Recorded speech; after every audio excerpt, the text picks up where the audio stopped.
Welcome back to Trading 360. It's time for the Disruptors. George Tsilis standing by, senior markets correspondent, taking a look at today's company, and that is AMD. Stock hitting new 52-week highs in the last trading day of 2023. It's good to see you, George. So we have Stifel racing the price target here. What's the outlook for a name like AMD? What are you watching when it comes to AMD? Well, obviously there's some profit taking going on today, and you mentioned before the break it did hit a new 52-week high on Friday, and that was around the 141 area. I'm sorry, 148 area, if you like. But I think if you look at AMD and Stifel's call, they're still constructively bullish on this particular name going forward into 2024. They actually upgraded the stock to 170 from 145. They do maintain a buy rating, and if you look at AMD and where it's positioned across the board in consumer end markets, commercial, enterprise. But they also have, of course, the AI component, which I think is a huge catalyst. I think they're really a second player in the GPU space behind NVIDIA.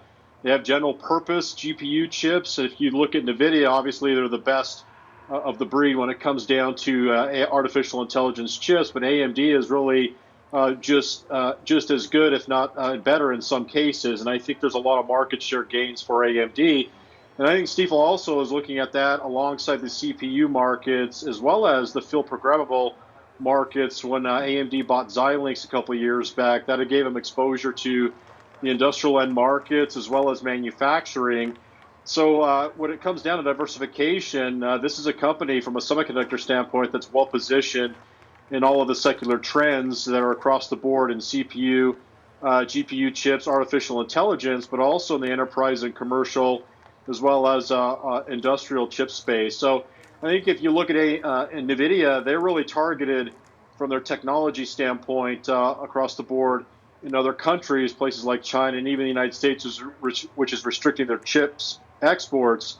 AMD essentially has more of a general purpose artificial intelligence chip, and I think it provides a better value proposition for many companies that want to actually have high exposure to artificial intelligence, but may not necessarily want to spend the outlays that would cost to buy NVIDIA's chips. And so at this point now, it has a big move today, to your point. We are seeing some profit taking down 5%. I wonder if that helps with your trade for today.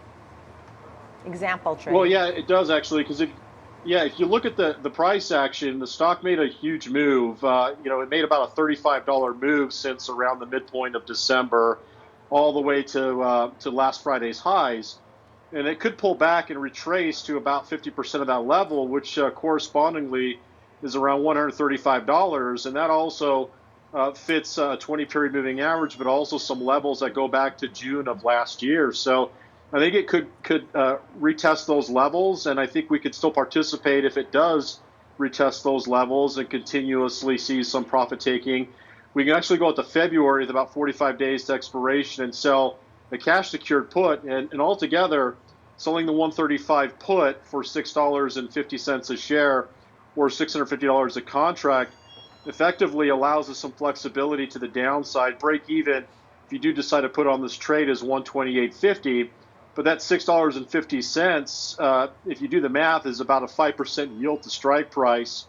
And the stock also has about an 8% flexible downside potential before you hit break even at 128.50. So we're going to play it modestly. If the stock continues lower to 135 or even down to the 128, that's still above the break even level. But if it does rebound the next couple of days, if some of this profit taking abates, that's fine too, because we're selling for a credit and we'd like to see it erode to zero. All right, George Tsilis, great to see you. Happy New Year. Thank you, George.